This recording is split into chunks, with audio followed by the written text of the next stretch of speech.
Buenas tardes. Como dice la famosa canción, gracias por estar aquí. La verdad es que el interés por escuchar una buena conferencia sobre un buen artista no lo frena una nevada, por muy fuerte que sea. Bienvenidas, bienvenidos a esta conferencia de Fernando Golbano en el marco de la exposición temporal Los Días de Javier Muro, que podemos disfrutar en la capilla del Museo de Navarra hasta el 12 de marzo. Gracias y una bienvenida especial al conferenciante que, como os podéis imaginar, ha tenido un viaje también aventurado, viene desde San Sebastián y bueno, él es una persona bien conocida en este salón de actos y en este Museo de Navarra. Fernando Golbano es doctor en filosofía, especializado en el área de estética y teoría de las artes, crítico de arte, comisario de exposiciones, entre ellas la última, una de las últimas que programó el Museo de Navarra en el año pasado, dedicada a Javier Villarreal, un artista al que con su trabajo dio forma, un gran artista que no tenía bibliografía, que no tenía estudios especializados y que él puso pues, una base importante a la bibliografía de este artista, ¿no? También es ensayista, docente, es una gran suerte poder escucharle aquí esta tarde, así que muchas gracias, Fernando.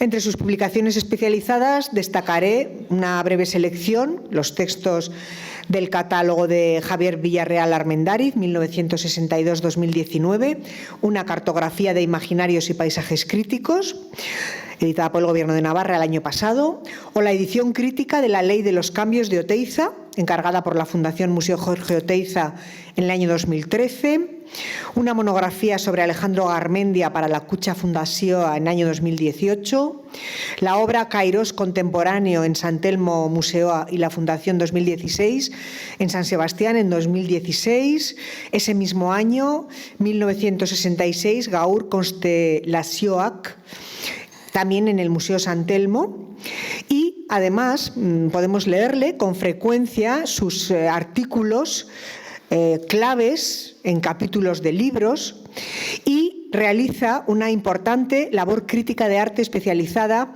en revistas como El Cultural del Mundo, Babelia y otra prensa especializada.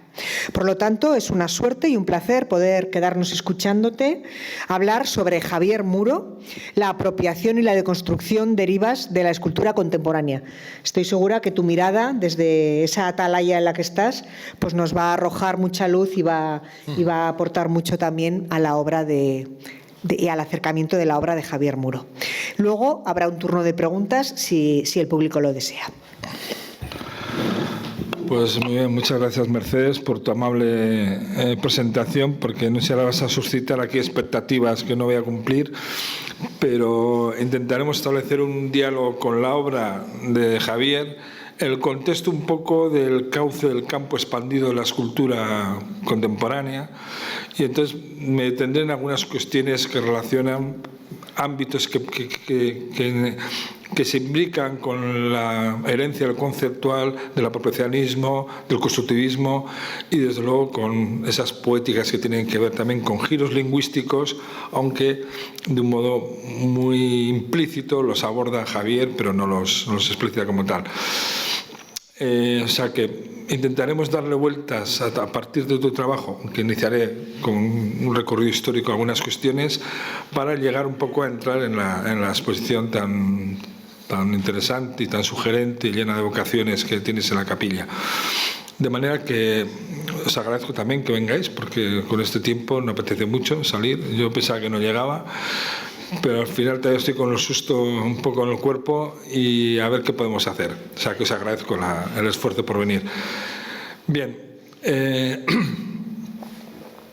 yo, con el permiso de Javier, ha fallecido hace 3 días Juan Carlos Meana, un artista muy especial, muy conectado con algunas de las inquietudes que tenía Javier. No sé si tú le conociste. Nació en Avilés, pero muy jovencito fue a Vitoria, luego estudió en Bellas Artes en Bilbao y luego se quedó dando clases en la Facultad de Pontevedra y vivía en Vigo. Bueno, es un artista que yo le tuve mucho trato, yo tengo algunas cosas de él, de la serie Paternas, Era un artista muy lúcido, ha muerto con 59 años, muy joven, una enfermedad, pero era el típico apasionado docente, trabajando con alumnos, con otros colegas, con textos críticos, de manera que su obra sí que define un paisaje crítico de formas en reflexión, en construcción, que van de la fotografía, al dibujo, a la escultura y a la instalación. De manera que hay algunas cuestiones que se pueden acercar al trabajo de él. Y yo le tenía trato, tengo una obra de él, de la serie Apátridas, pero como tenía un autorretrato que salía yo, pues no quería, en fin, ponerme de más. Os presento a mí dos obras, una es Líder o Cobarde del 97, la otra Apátridas del 98, que habéis un poco... Hay toda una reflexión crítica sobre la crisis, tiene un trabajo también sobre la ilustración, la crisis del proyecto civilizatorio de las vanguardias modernas, proyectos utópicos. Entonces él siempre estaba dándole vueltas a esas cuestiones, a esas mistificaciones de la herencia vanguardista, y su trabajo realmente era de una introspección y una finura crítica estupenda. Entonces tenemos esta obra... Ah, no, que no seguía, estaba viéndole aquí. Este es el Líder o Cobarde del 97, Apátridas, estas banderas que parecen casi como llamas, que están ardiendo como fuegos, lleno de ironía, su trabajo. Está también Después de Narciso, el 2001, una obra muy inteligente, que tiene que ver también con el mito de Narciso, evidentemente. En el arte, como bien sabéis, es una fuente inagotable de producción de narcisismo, bueno, en todas las artes en general. Y lo importante, como nos reflejamos a través del arte, también producimos nuestro propio narcisismo, digamos, añadido, diferenciado al del artista, pero cómo esa figura que está ahí, que se levanta del lago, el reflejo, en realidad ni siquiera es traslúcida, ni siquiera nos vemos reflejados solo de modo indirecto, de modo metafórico.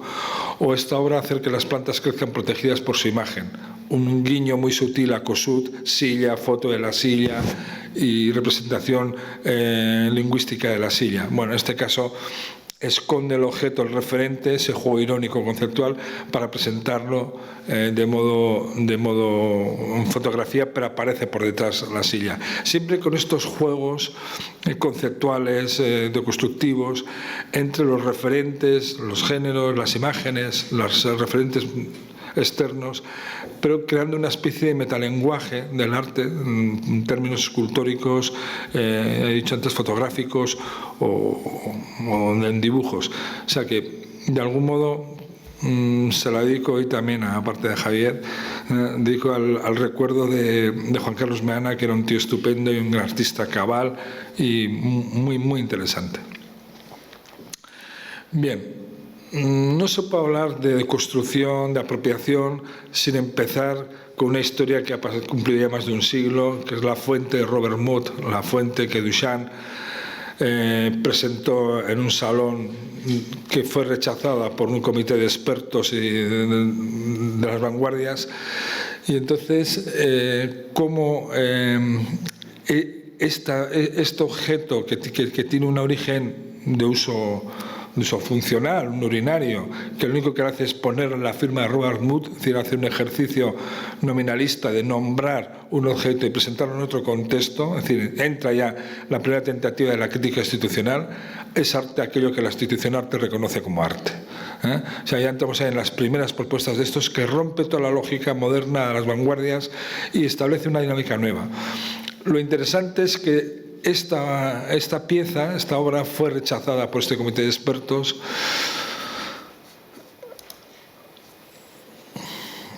y Duchamp reaccionó escribiendo en el editorial de la revista dadaísta The Blind Man, porque no sabían, claro, él lo presentó como Robert Muth, hizo un ejercicio ahí de juego, de trampa, y decía que el señor Muth haya producido o no La Fuente con sus propias manos es irrelevante. Es decir, la idea está de, frente a la técnica heredada, frente a la pericia, frente a los dominios disciplinares de cada cauce escultórico, pictórico, el que fuere, que se traducían en buenas formas, en buenas mímesis, en buenas poiesis, lo que venía a decir es que eso tenía poca importancia, sino la importancia era que alguien coloca en un contexto del arte, de nuevo una situación construida para dar valor, algo que se tenía que ver ya no como un urinario, sino desactivado su origen contextual, y había que tomarlo como una fuente. Bueno, verdad.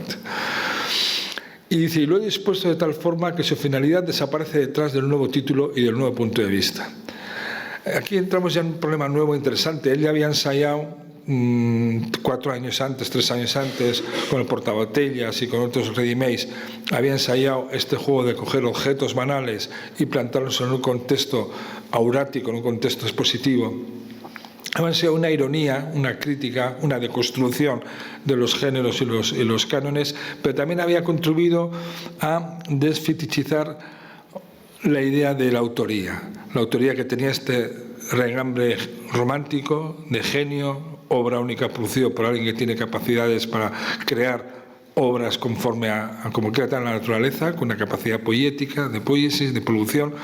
Y entonces todo ese conjunto de cosas que seguimos discutiendo, de hecho el arte contemporáneo, digamos que nace con muchas cuestiones, pero la fuente de Duchamp nace en un contexto moderno, pero es la obra que ha tenido mayor desarrollo, ese gesto conceptual, ese gesto creativo de desmontar una obra de un contexto para pasarlo a otro y producir un nuevo sentido. Eso es lo que ha dominado, digamos, la creación contemporánea. De hecho, hay quienes dicen que toda la creación contemporánea del arte es un ready-made expandido, que nace justamente en Duchamp.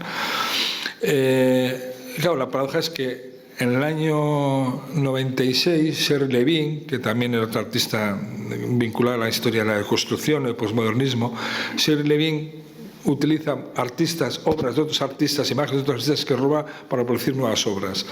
Con un efecto irónico, en este caso, paradójico, coge la fuente del urinario y lo baña en oro.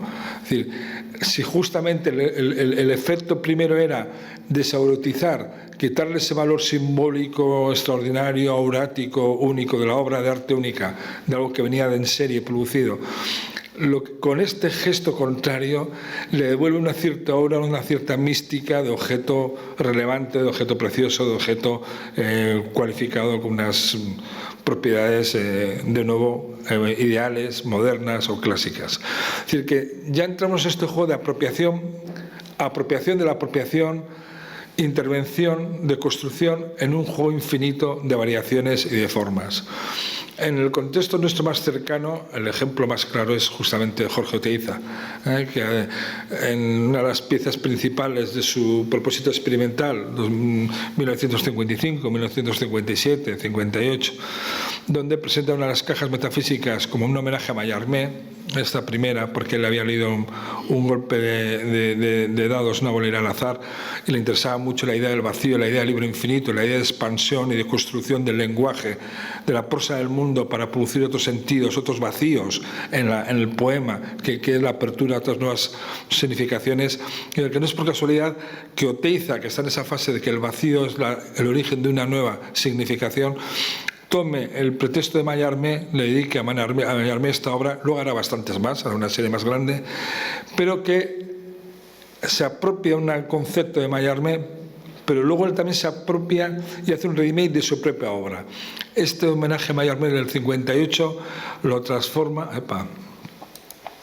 Ay, ¿qué ha pasado aquí? Transforma en diversas variantes. Esto es un homenaje a Mallarmé del año 75, es decir, la misma obra ha encontrado una serie de variación y reapropiación, y luego en el 75 hará lo que él considera una obra importantísima en su trayectoria, que es el Odiseo, un Gudari armado llamado Odiseo, porque él decía más que esta obra la considera un gran autorretrato y que debía estar junto al Guernica de Picasso, instalado como dos obras cumbres del siglo XX en el contexto del arte en España. Ya veis que del 58 al 75, luego el Odiseo tiene múltiples variaciones en espacios públicos, en formatos, en tamaños. Es decir, que entra ya una secuencia de variaciones sin fin, de fugas de sentido, y por lo tanto entra de lleno en la poética posmoderna de la deconstrucción, pero antes de que ese debate esté presente. Las poéticas sobre la deconstrucción se inician en los años 80, sobre todo con el famoso libro de Lyotard del 79, Posmodernismo, pero luego sobre todo con algunas exposiciones en el MoMA de deconstrucción, que sobre todo empiezan en la arquitectura. Hay una gran exposición en el MoMA en el año 1988, donde a partir de la revisión de la historia de la arquitectura, la revisión de los historicismos y la huella de los historicismos, aparecen aparecen recreaciones, aleaciones, versiones, apropiaciones de diferentes estilos, rompiendo esa tendencia genérica o de estilo internacional para producir un sinfín de propuestas arquitectónicas que tienen que ver con esos valores de la modernidad. Los grandes relatos se han disuelto, relato de razón, relato de progreso, relato del telos del arte que tiene una trascendencia simbólica, un telos al que perseguir, es decir, un telos moral, una finalidad moral, política o religiosa, y el arte ya se expande a todas sus posibilidades, creativas, significativas, formales. Ya no hay un telos que gobierne esa lección, no hay un canon, no hay una historia canónica que determine la buena o mala forma, la buena o mala obra, sino que ese estallido entra en todas las direcciones. Bueno, ya Oteiza en los 70 de algún modo aventura estos juegos un poco de variaciones y de construcciones y de apropiaciones. De hecho, el propósito experimental está informado por muchas de sus experiencias sobre la unidad Malevich. Él se apropia de la idea de unidad Malevich, que es en dos dimensiones, el plano Malevich, que lo utilizará en algunos collages, y luego ya el cuboide Malevich, es decir, esos planos integrados, conjuntados, que van a producir ya poliedros, maclas, incluso en algunas cajas metafísicas, y entonces le llamará unidad Malevich, poliedro Malevich. Es decir, que en ese proceso de reapropiación continua, Oteiza ya también aventura caminos nuevos que, sobre todo luego a partir del año 85, con la generación de lo que se llama nuevos escultores vascos, los Moraza, Badiola, Morquillas, Irazu, Vados, Moraza y Fernández, CVA entonces se llamaban. Bueno, es decir que ya estos, que algunos eran profesores de la facultad, como Badiola y otros acababan ya de terminar o estaban terminando, se presentan en el 85 en la exposición Mitos y Delitos en Barcelona y en Bilbao, con un texto de Oteiza. Y el mito es Oteiza, evidentemente, y toda la herencia constructivista, moderna, política, religiosa, espiritual, pero haciendo el delito de matar simbólicamente al padre. Había que poner un punto y final a esa herencia y producir nuevas producciones escultóricas que ya tenían que ver con las herencias del conceptual, con las herencias de Beuys, con las herencias también del constructivismo, pero ya no integrando en un plano espiritual, religioso, como lo quería plantear Oteiza, sino en un plano mucho más relativista, mucho más el estallido, los referentes, el estallido de las cosmovisiones aparece claro en estas obras, ¿no? Y justamente esta constelación de artistas que les unían lazos amistosos y afectivos, les unía esa herencia oteiziana mezclada con otras herencias, pero también el deseo de aperturas, de abrir nuevos caminos.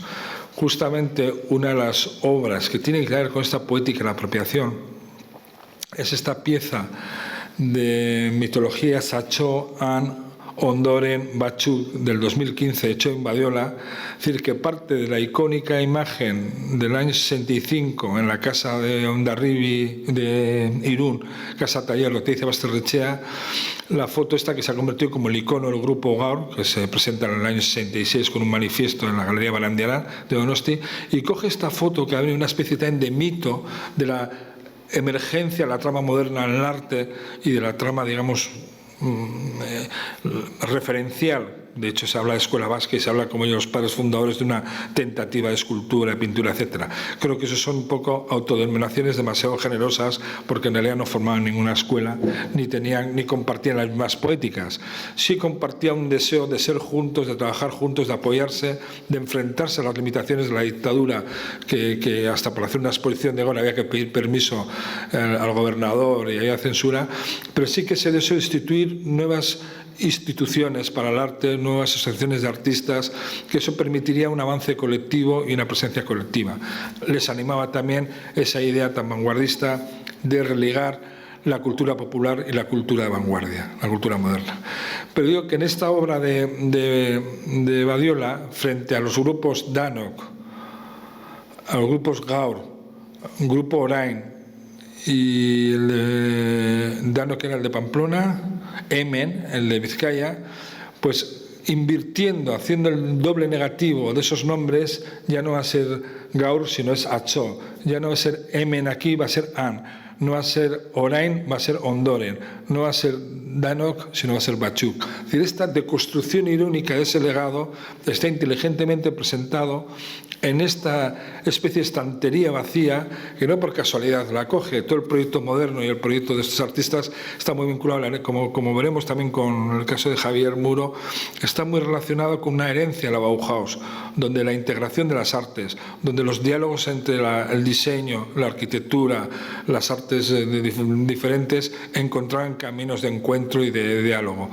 Pues no es por casualidad que coja de Ponti, un diseñador moderno de los años 60-70 italiano, herencia también de Hull, herencia de la escuela de Maldonado en Milán, que son todas a su vez herencias de la Bauhaus, digo que coja ese diseño expositor de Ponti para en ese expositor mantener una estructura que permita acoger esa herencia, esa memoria.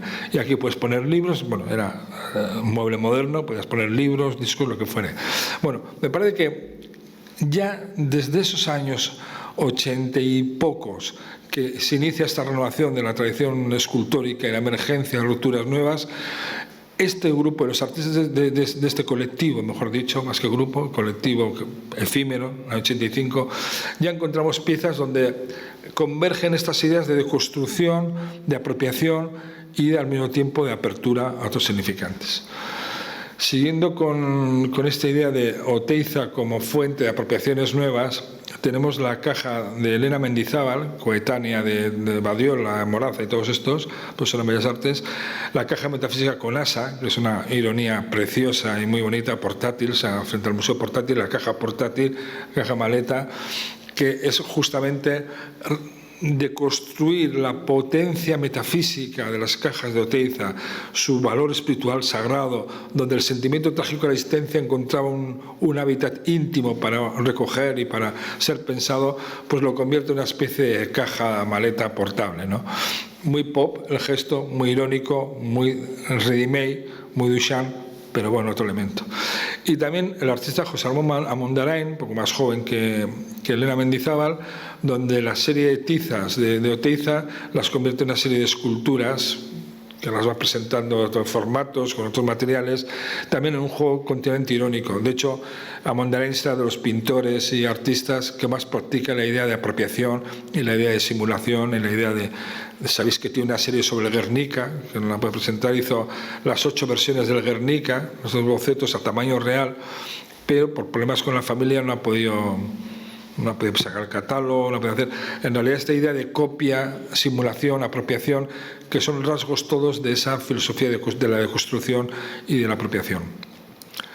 Bueno, esto como entrada ya, como preámbulo de algunos aspectos que anteceden a presentar el trabajo de Javier. Por cierto, ¿por qué me pongo a hablar? Tengo que controlar la hora. Tenemos más o menos una hora, ¿no? Me aviséis cuando falten 10 minutos, porque si no me enrollo, no miro y puede ser infinita mi diseminación verborreica. Bueno, Dorfles, que también está tan interesado en la arquitectura, el diálogo entre las artes modernas, en el diseño, el filósofo semiólogo italiano, en el año 89 decía que las paradojas del arte vendrían a manifestar la atracción del contraste, el reclamo del anómalo, la aspiración a lo imposible e insólito. Todo aquello que rompe e interrumpe la norma nos fascina, tanto si se trata de una ruptura positiva o negativa.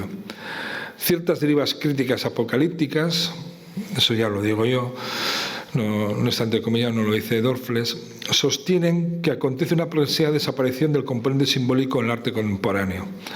Pero si entendemos por simbólico la cualidad de la multiplicidad, de la ambigüedad y el plurisignificado de la obra, dirse que se transmuta esa propiedad y no tanto desaparece esa propiedad. ¿Qué es lo que desaparece? Es verdad que desaparecen aquellos valores morales, políticos, religiosos que estaban unidos a un ideal de representación pictórica, artística, monumental. Eso sí que desaparece. Pero no desaparece la potencia simbólica de una obra. Las obras de Javier también tienen potencias simbólicas, predicados simbólicos, pero no lo tienen desde esa alegoría, ese simbolismo vinculado al ideal del arte clásico, barroco o romántico. De manera que me parece importante tratar esta colación de Dorfles, porque en el trabajo de la apropiación, de la simulación y el trabajo de Javier está atravesado por las paradojas. Paradojas formales, son metáforas objetuales, las paradojas entre la herencia recibida y la producción de una nueva función, un nuevo uso. Por lo tanto, creo que es una cifra de su hacer artístico, de su hacer... pero aquí tenemos la silla Wasili del año 29 de Mies van der Rohe, el pabellón de Barcelona.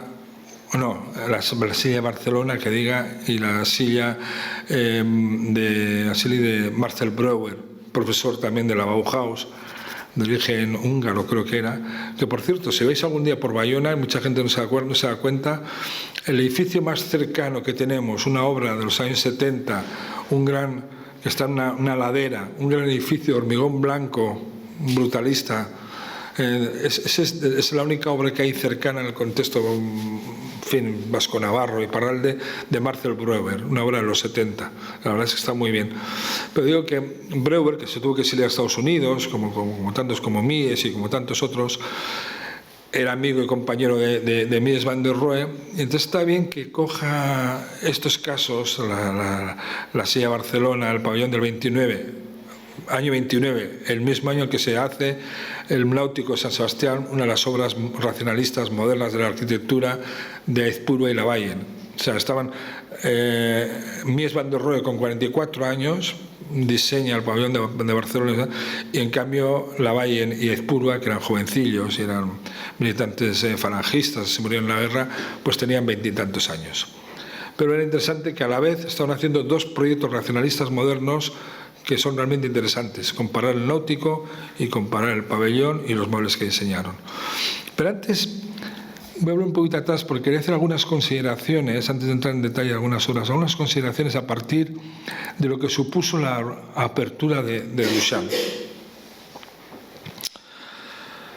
Y es que a Duchamp se le ha a veces presentado de un modo muy reducido como uno de los pioneros del arte conceptual. Evidentemente hay un gesto conceptual, pero oponiéndolo frente a las versiones de Arts and Language o de Joseph Kosuth, que en los años 60 sí que renovan desde aperturas metalingüísticas, reflexiones semióticas lingüísticas, el conceptual, pero en cambio no se valora que en el gesto y la justificación de por qué presenta esa obra que le quitan de Duchamp está la idea, cuando dice aquí, ha tomado un elemento formal de nuestra existencia y lo ha dispuesto de tal forma que su finalidad desaparece detrás del nuevo título y del nuevo punto de vista. ¿Qué quiere decir esto?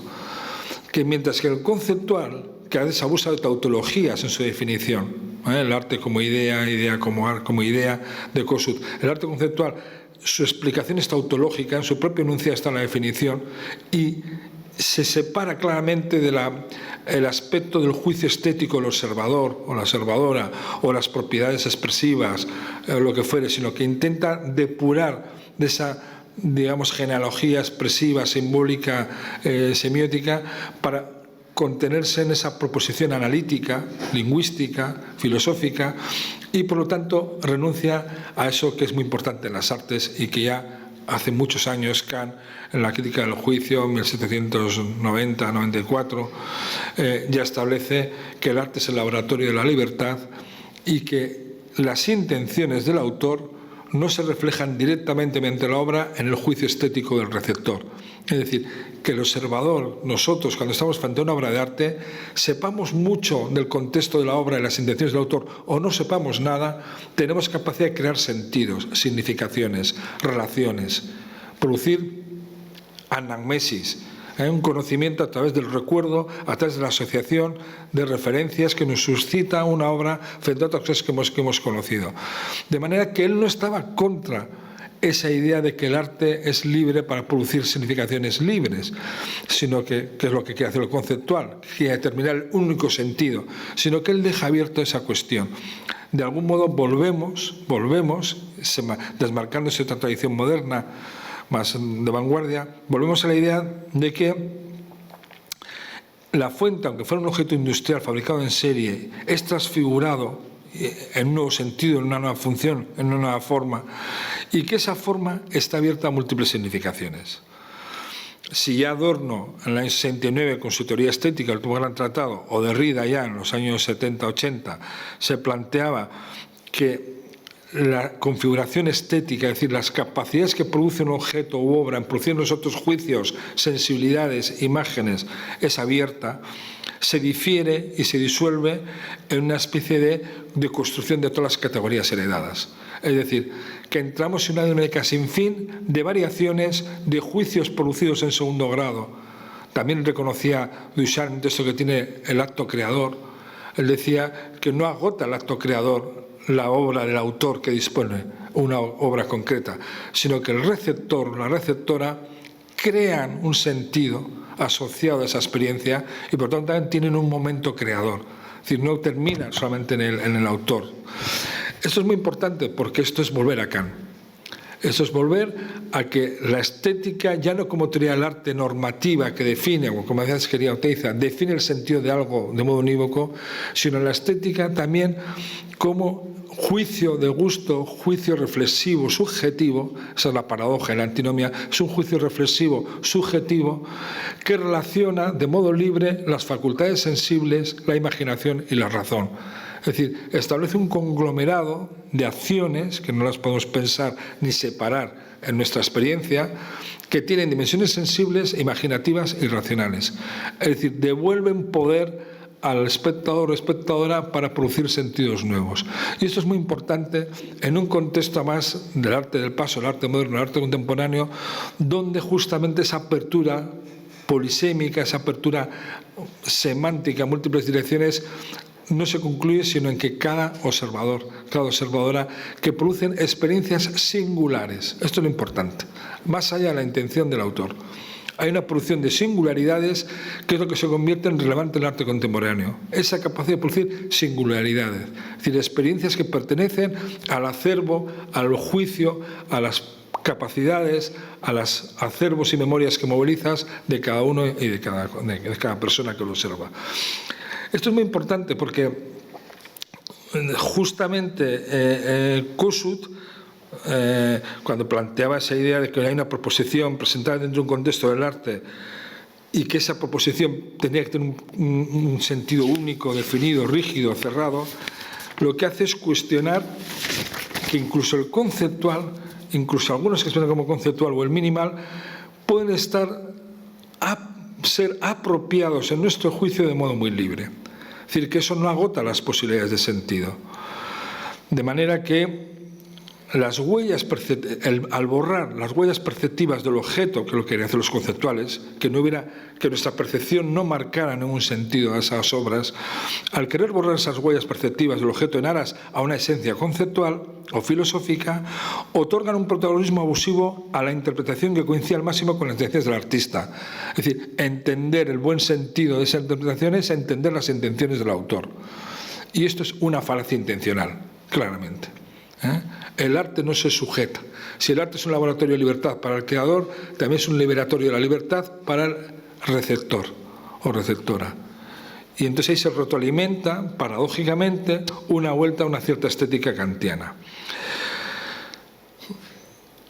Le achacaban a Duchamp la falta de originalidad, por cuanto que ya frente a la obra de arte entendida en el clasicismo, barroco y modernidad como objeto único con obras singulares, ese objeto común, industrial, recogido, que tiene las mismas cualidades que otros cientos y múltiples y numerosos objetos, parecía ser pecar de falta de originalidad. Eso no es el problema, porque el cambio de contexto, el cambio de significado, esa transfiguración de un objeto en otra cosa, produce una singularidad. Por lo tanto, una unicidad, sentido único. Claro, cuando estamos en el dominio abusivo del ready-made, de la apropiación, del ready-made, la apropiación, digamos, la potencia singular de los primeros momentos se va perdiendo, como pasa con todo. Si ahora queremos componer como Mozart, pues ya, por fin, puede estar muy bien lo que compongamos, pero ya, digamos, ese método compositivo está ya muy usado, muy manoseado, muy utilizado. Hay que producir de nuevas formas. ¿Por qué? Porque al final la razón principal de las artes es producir formas nuevas. ¿Y qué entendemos por formas? Es una discusión permanente. Kosuke entendía el formalismo como decía que era la decoración de las vanguardias. Entonces, claro, el que es una simpleza decir eso, porque formalismo entendido solo como un juego de apariencias determinado por determinadas reglas, formalismos hay también en el conceptual. ¿Qué entendemos por formalismo? A mí me gusta mucho la idea de Oyarzún, un filósofo chileno, que dice: la forma considera al menos tres componentes que son, primero, un modo de producción, un modo de hacer.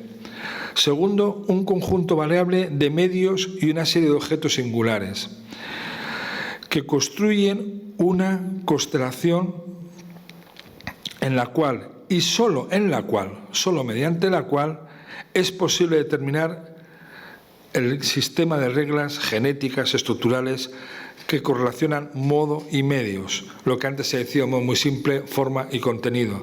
En realidad no hay una separación de forma y contenido, el contenido es mediante la forma. Claro, si hablamos de arte simple, de arte realista, de arte del realismo socialista, donde era tan evidente el contenido porque la forma era tan pobre, porque lo connotado era muy pobre y lo denotado era muy amplio. El arte tiene que producir connotaciones más que denotaciones, tiene que producir posibilidades nuevas de aperturas de sentido.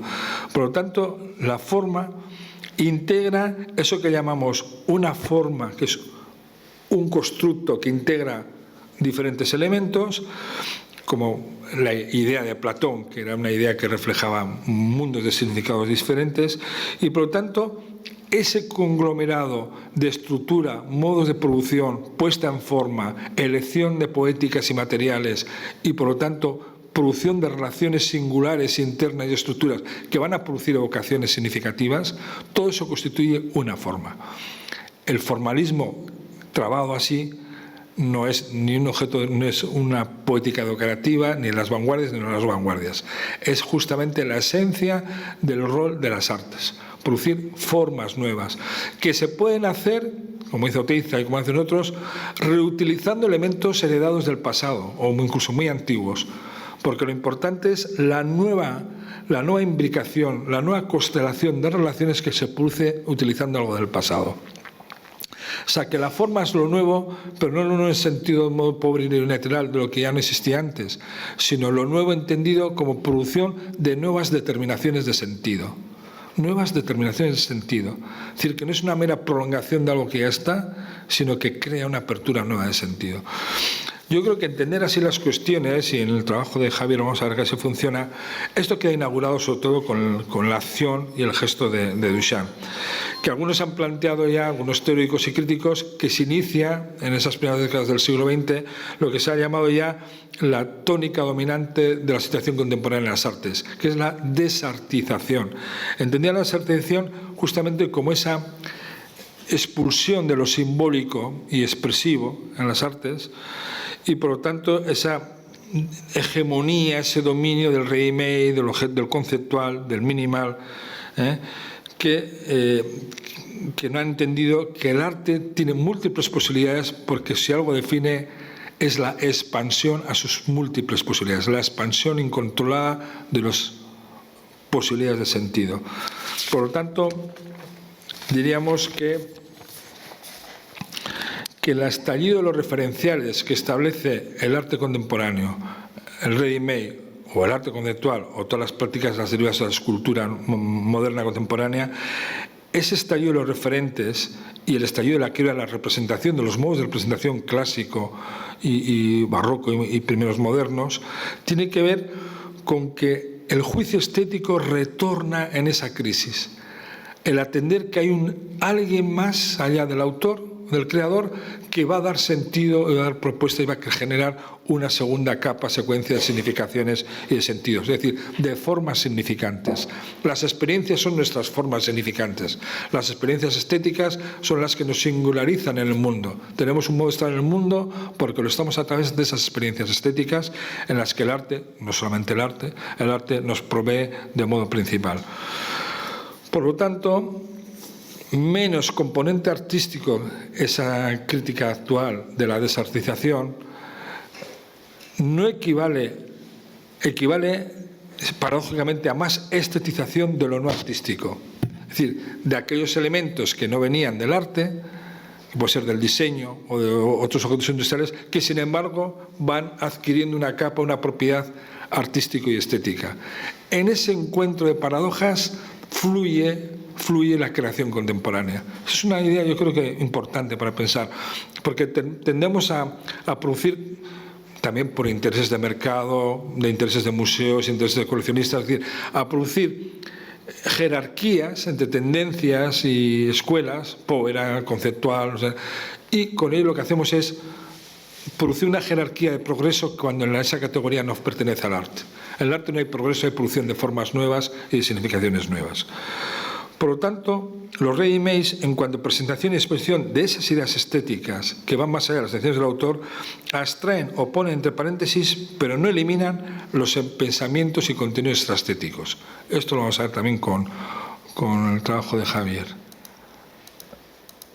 Bueno, a lo mejor os parece demasiado chapa teórica, no sé si me estoy desbarrando un poquito, pero bueno.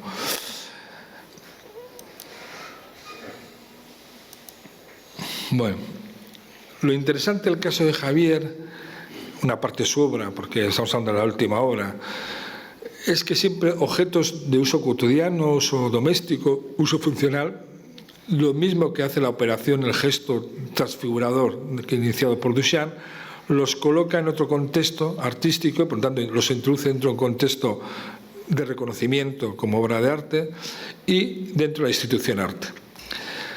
En estas sillas de Mies y de Breuer, lo que hace es deconstruir su función primera y plantear, aunque encontramos en plantear que son estructuras para otras cosas, para cobijar una especie de maqueta de una casa, que forma parte de una reflexión del habitar, de lo cotidiano, y la arquitectura y el diseño producen formas de habitar y formas de sentirnos en el mundo, de manera que deconstruye esto, que son muy conocidas estas obras de la vanguardia del diseño, en un contexto artístico, pero en un contexto claramente deconstructivista y apropiacionista. ¿Qué decía Derrida, uno de los padres de toda esta política de la diferencia continua y permanente en la escritura y en el sentido y en la filosofía? Decía Derrida, en los años 70, mediados, toda representación es una representación deficiente. ¿Y por qué es deficiente? Es decir, no es completa. Ya no podemos aspirar sentidos ni a representaciones entre el orden del arte y sus formas y el orden del mundo y sus referentes, sino que son siempre aproximaciones críticas, incompletas,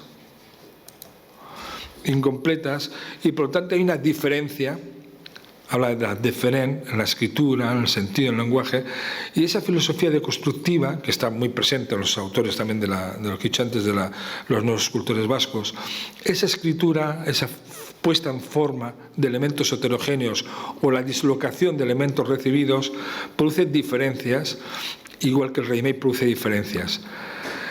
En el caso de Badiola, entiende por diferencia, que se apoya mucho en Derrida, por diferencia en la idea de producir una mala forma, frente a la cultura moderna, incluso la cultura del proyecto moderno, los constructivistas y revolucionarios constructivistas, que incluso la herencia de Oteiza, querían construir la buena forma para ese proyecto, él construye obras, produce obras con todos esos referentes, pero produciendo siempre obras que llama él malas formas. La mala forma es una forma de nombrar de otro modo la idea de producir la diferencia.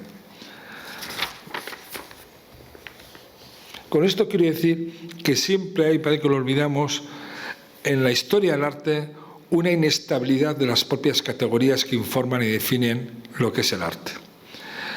Y nos olvidamos a veces que esas convenciones, esas categorías, son construcciones social-históricas, nacen en contextos social-históricos que van dando forma a determinadas propuestas simbólicas artísticas, pero en realidad no hay ni jerarquía ni hay una única manera de entender.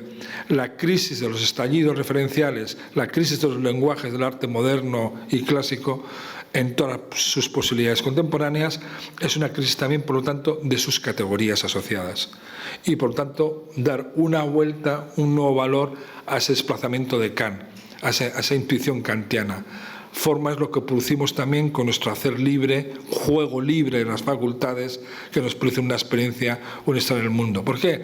Porque él sabía que en el ámbito moral, en el ámbito científico, estamos limitados para producir formas libres, categorías libres, valores libres. Pero en cambio hay una parte de la experiencia humana, que es la parte de la facultad estética, donde sí podemos experimentar esa suspensión de esas categorías, esa libertad de todas sus posibilidades. Por lo tanto, hay historicidad de las categorías, no son permanentes ni universales, y hay, por lo tanto, una deconstrucción continua de esas categorías, esa bifurcación.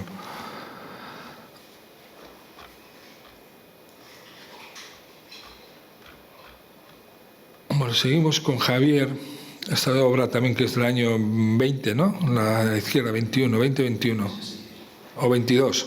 El 20, el taburete boca abajo del 20, y la otra es un poco más anterior. Más anterior, los amores, sí.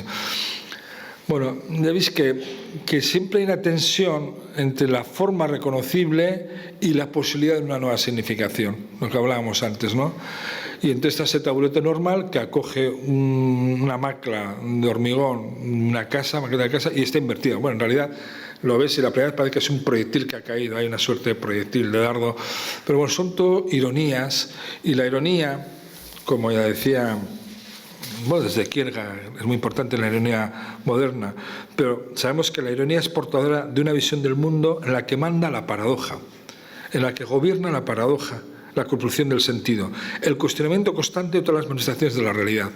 Por eso es importante la ironía, siempre es un juego inteligente, porque nos hace remover nuestras cuestiones, categorías heredadas, nuestras convenciones de lo que creemos que tiene una sola forma, y la ironía permite ese desvío retórico, trópico, producir lenguaje nuevo, imágenes nuevas, formas nuevas, por tanto, significaciones nuevas.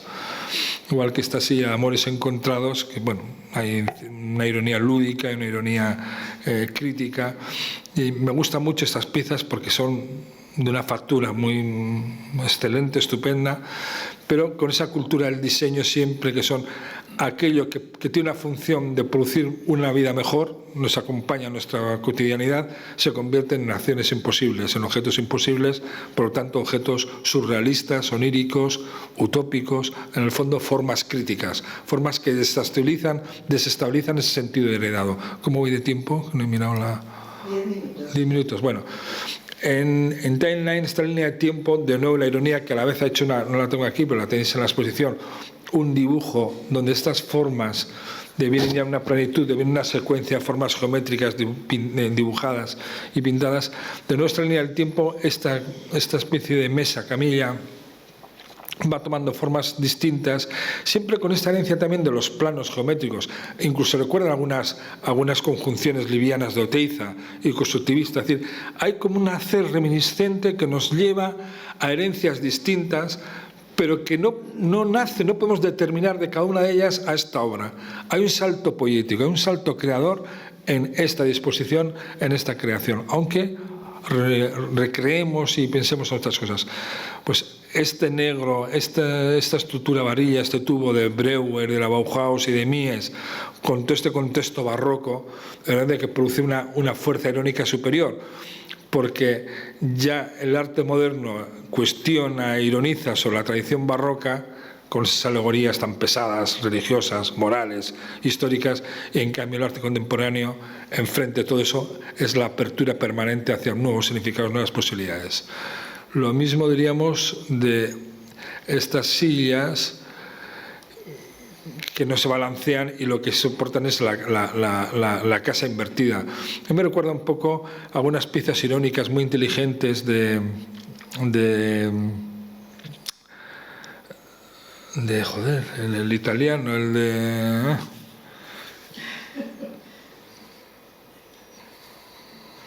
Joder, no me sale el nombre, en los años 60, el italiano, el de latas de caja de mierda, Manzoni, Piero Manzoni, joder, se me ha ido el santo al cielo.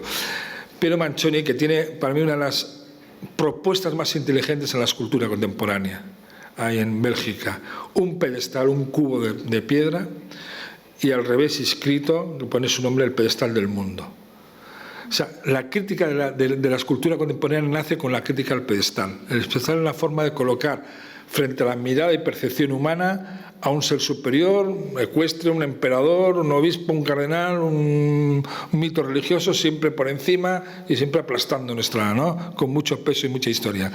Y Manzoni utiliza esa crítica al pedestal para producir una obra que remite a toda la relación del cubo propio también de las vanguardias modernas, y lo coloca en un sitio, lo pone la inscripción al revés y se supone que está soportando la esfera, la Tierra.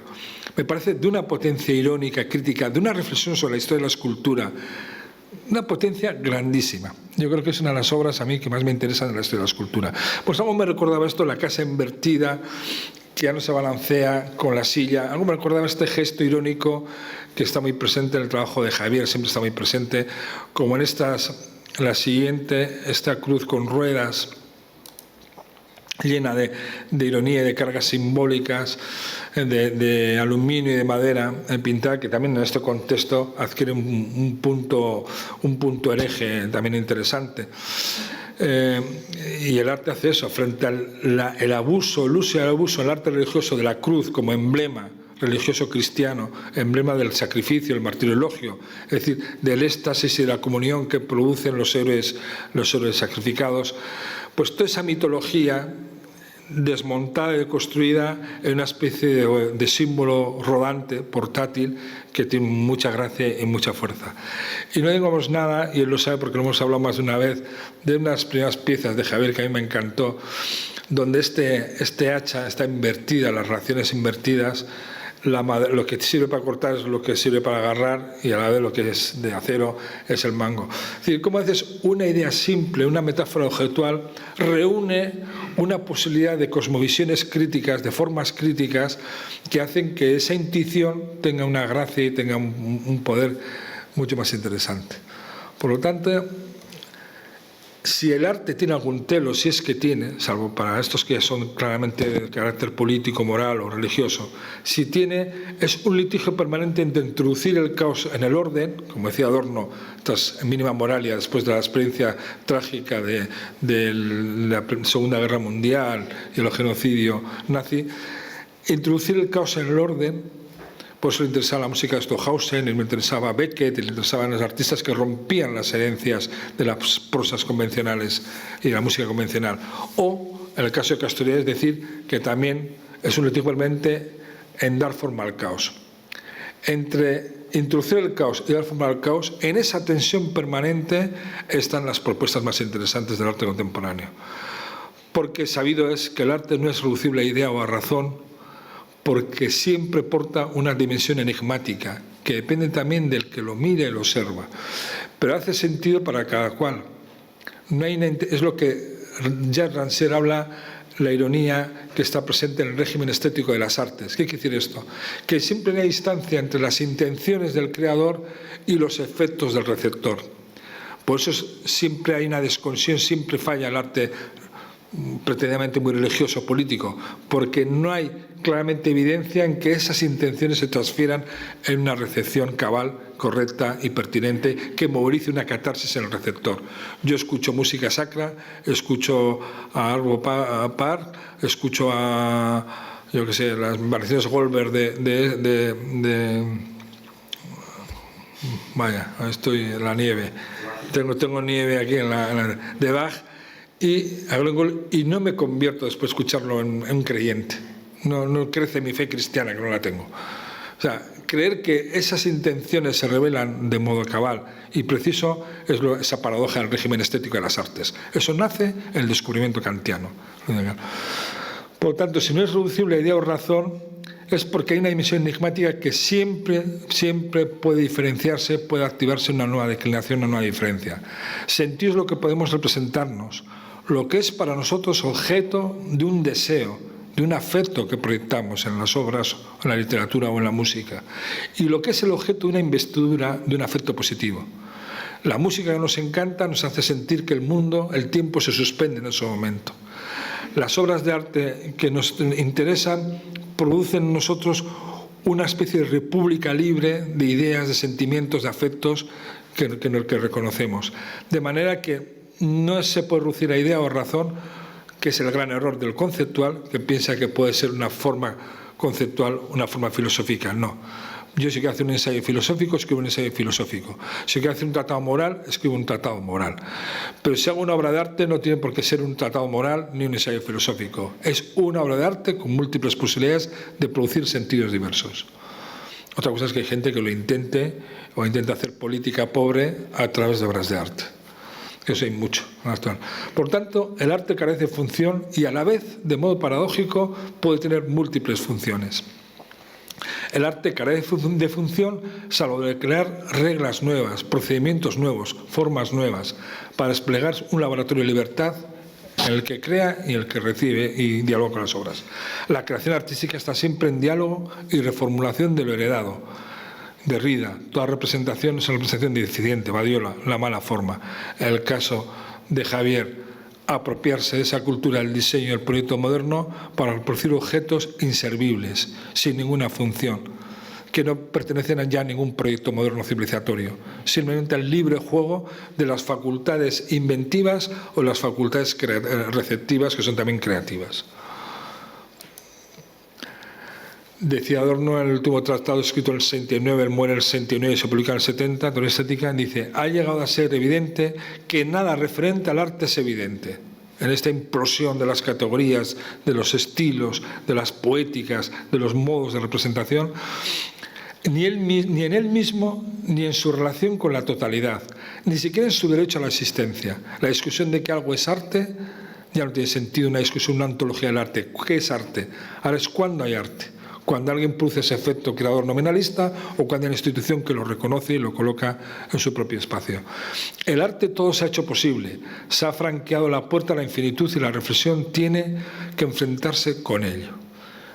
En el año 69 lo escribí esto y desde el 69 hasta aquí no ha habido más que una deriva creciente, una entropía creciente de nuevas diferencias, de nuevas formas, de nuevas apropiaciones, de nuevas deconstrucciones. Y Mario Perniola, ya mucho después, el situacionista amigo de Debord y filósofo Mario Perniola, en el Arte Expandido del 2016 dice: artistificación, que hablan antes, un arte que todo ese conjunto, que es todo conjunto de acciones y reacciones, teorías e iniciativas, objetos y narraciones, documentos y materiales de los más variados. Ya están todas las posibilidades resumidas ahí, desde los materiales, los modos de hacer, las poéticas, objetos, todas las posibilidades. O sea que desde el 69 a 2016, si algo hay, es un arte de la expansión permanente, de la apropiación, de la recreación, del régimen expandido a todas las posibilidades. Y con esto, yo creo que me he pasado. Pongo fin, os doy las gracias. Si podemos hablar de algo, hablamos.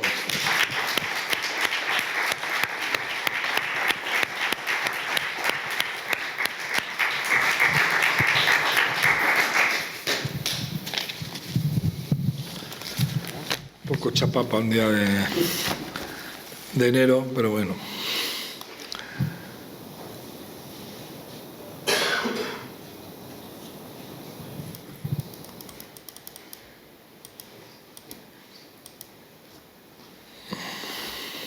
Bueno, un comentario. Bueno, como nadie se anima, Fernando, yo agradecerte esta síntesis, ¿no?, de la escultura y de la teoría y de la estética artística pues de los últimos 100 años, la verdad. Todo ello nos pone un panorama que nos permite contemplar y valorar pues la exposición Los días de Javier Muro. Muchas gracias. Gracias por el comentario.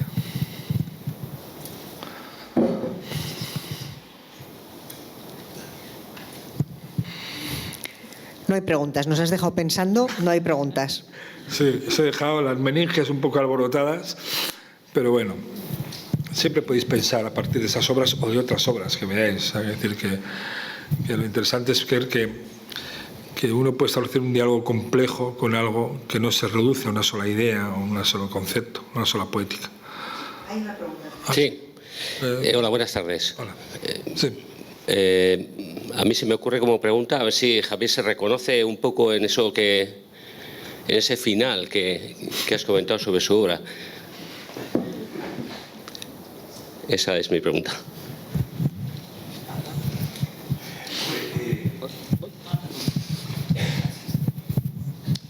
Sí, bueno, yo creo que la lectura que ha hecho Fernando de las piezas pues es muy pertinente, ¿no? Porque yo siempre me he movido por los territorios que ha dicho él, incluso desde el principio, siempre con la referencia de Duchamp y otros artistas que han trabajado pues el objeto.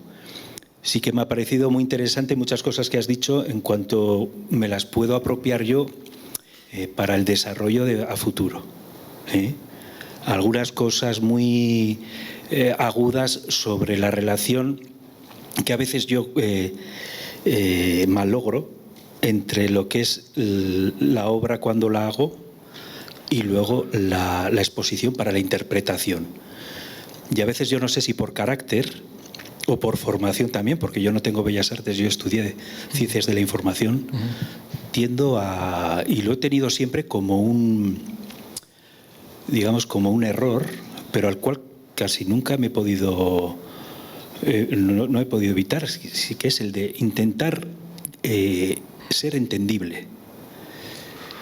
Y cuando tú has comentado que el espectador y la obra que no tienen conexión, el uno con el autor, con el espectador, sí, que es el espectador el que construye según sus experiencias, según su carácter, según su bagaje, y es libre para sacar cualquier interpretación que quiera a partir del objeto, yo eso lo admito y lo considero. Y creo que es lo que tengo que potenciar, de alguna manera. O sea, me quedo con esa, un poco por ahí. Sí.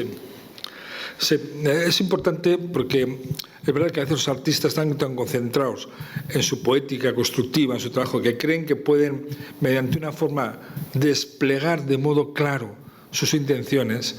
No se dan cuenta, lo que he dicho antes, de las paradojas de ese régimen estético, que a veces hay un cortocircuito, no hay una conexión. Es evidente que uno establece un diálogo con algo que le propone a alguien, pero lo propone desde un nudo de singularidades y de memorias que son distintos a las del creador, y entonces lo abre a otras posibilidades.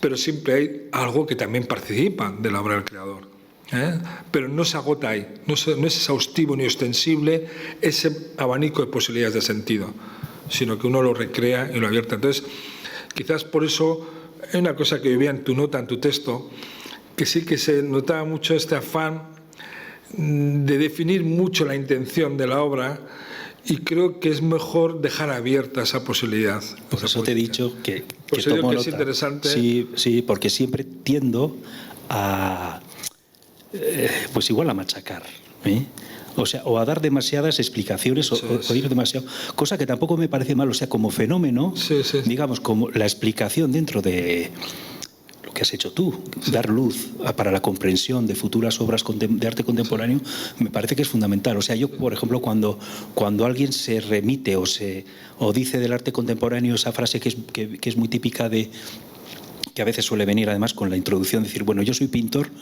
y a mí lo que me tienen que explicar, si me lo tienen que explicar ya no me gusta. Eso que se suele hacer casi como...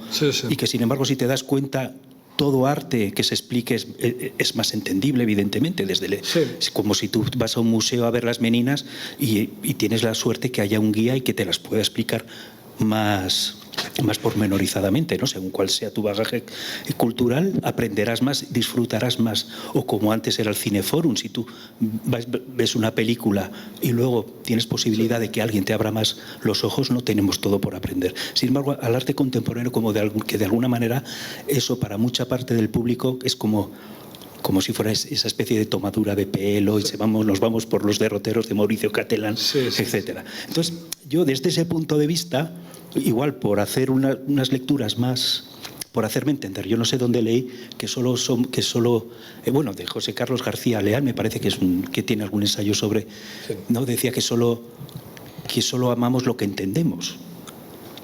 Entonces, no sé yo si... Un poco reduccionista esa observación, pero bueno, yo no lo veo así. Pero bueno, yo sí entiendo lo que quieres decir, porque en discusión con dos artistas conceptuales, sobre todo con artistas que hacen mucho arte político, el arte joven contemporáneo tiene un peso político muy grande. Yo creo que a veces es pobre. Creo que hay propuestas donde ese telos político es tan manifiesto que en realidad ya no hace falta esa obra. ¿cómo diría yo? Se confunde activismo y militancia en el arte con un arte pobre, con arte que quiere educar en una determinada dirección, y además considera que el público es un fin bastante ignorante, porque no es capaz de entender nada si no se lo pone tan evidente. Yo creo que el mejor arte político es aquel que te obliga a resituarte, a pensar qué función tiene eso y qué experiencia te procura a ti. Pero no que te lo expliquen como si fuera... Si hay un didactismo un poco ingenuo, un poco, para mi gusto, un poco pobre. Iba a decir otra cosa, pero bueno, me ha malquimado el tiempo. Un momento de lucidez, he dicho, porque esto queda grabado. Digamos, formas pobres. Y yo creo que es a través de esa forma que he dicho antes, pero entendido como forma, no como la oposición al contenido. Hay forma porque hay producción mediante ella de contenidos, que es distinto, ¿me entiendes? Y el arte político pobre piensa primero en el contenido y luego ve cómo lo puede desplegar a través de determinados conglomerados de formas, de poéticas, de medios. No, porque siempre, incluso para un creador del ámbito que sea, visual, literario, objetual, hay zonas de sombra, hay dimensiones enigmáticas que informan su hacer creativo y que no puede explicar. Si para uno mismo hay zonas enigmáticas, lo que suelo decir yo a veces a los alumnos, les digo, no puedes ir aguas arriba al proceso de creación, porque en ese proceso de creación intervienen tu psique, tu imaginación, elementos que aparecen y desaparecen, no las puedes retener, intuiciones fugaces, formas reflexivas que uno puede dar cuenta, pero uno no puede luego separar esas aguas distintas y ver todo el proceso genealógico de cómo se ha construido ese dispositivo. No, eso aparece luego conglomerado, aparece imbricado sin capacidad de... Pero lo mismo pasa en el receptor o receptora. Tiene una creación en segundo grado de sentidos desde la experiencia singular de cada cual. Evidente que hay a una mínima dimensión común, que todos sobre determinadas obras podemos obtener experiencias similares, pero hay cuestiones que son irreductibles a la experiencia de cada cual, a su propia capacidad de sentir, de juzgar estéticamente. Es decir, volvemos a Kant. No puede ser la definición de obra una estética entendida como una teoría normativa del arte, que impone unos principios, unos predicados, unas formas de actuar. No, tiene elementos imprevisibles incluso para el creador, para la intuición. Recordad cuando Tapies, uno de los elementos iconográficos más evidentes en la pintura de Tapies son el símbolo de la cruz y demás. Y cuando le preguntaron ¿por qué utiliza eso? Ya lo utiliza en casi todas sus obras. Decía, pues lo puse por sin saber por qué lo puse la primera vez. Y luego descubrió, en el conjunto de la obra, que eso le llevaba a declinaciones de sentido diversas, como símbolo cristiano, como símbolo de una encrucijada de caminos, como símbolo matemático, como símbolo cabalístico, como símbolo de muchas cosas. De manera que ya no era un símbolo pobre que él lo quería reducir a una determinada atributo de dimensiones significativas, sino decía, era un símbolo abierto que podía ser cruzado desde múltiples posibilidades. Pero él cuando lo utilizó por primera vez no lo hizo de modo reflexivo, voy a poner esto porque representa esto. No, eso acontece en el proceso de generación de la obra. Como tú cuando haces cosas, acontece en el proceso o compones algo o escribes algo. De manera que entender eso es entender que hay una dimensión enigmática en el acto de creación y en el acto de recepción. Y ese enigma es lo que produce la diferencia, porque si no todos tendríamos la misma experiencia de la misma obra, del mismo paisaje, de la misma película, y afortunadamente no. Hay una cierta comunidad de gusto que se va formando, pero con sus diferencias. No sentimos todos lo mismo ni pensamos lo mismo. Yo creo que eso es lo más importante, dar cuenta. Entonces, eso tiene que ver también con la génesis del trabajo que tú puedes hacer. Es decir, no partes de una idea muy cerrada, sino que tus ideas que vas trabajando y apropiándote de elementos que tienen connotaciones muy evidentes de la cultura moderna, del proyecto utópico, pero eso te va dando luego a ti en ese proceso nuevas posibilidades que solamente las descubres en el proceso de creación. No están predeterminadas del todo antes, ni está su sentido predeterminado después. Fluye una libertad de creación de sentido, de sentimiento, de afecto, porque es verdad que hay representación. El conceptual está contra la representación, Kossuth. Sin embargo, no deja de representar. Si pone una silla, una foto de una silla y la definición del diccionario de la silla, eso es una forma de representación múltiple. Pero no se disuelve la representación. Y hubo una moda en los 80, en los 90, contra la representación.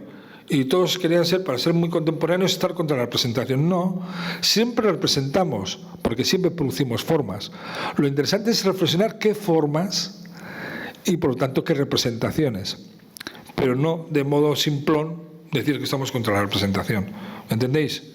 Esa crítica la he oído yo muchas veces. Bueno.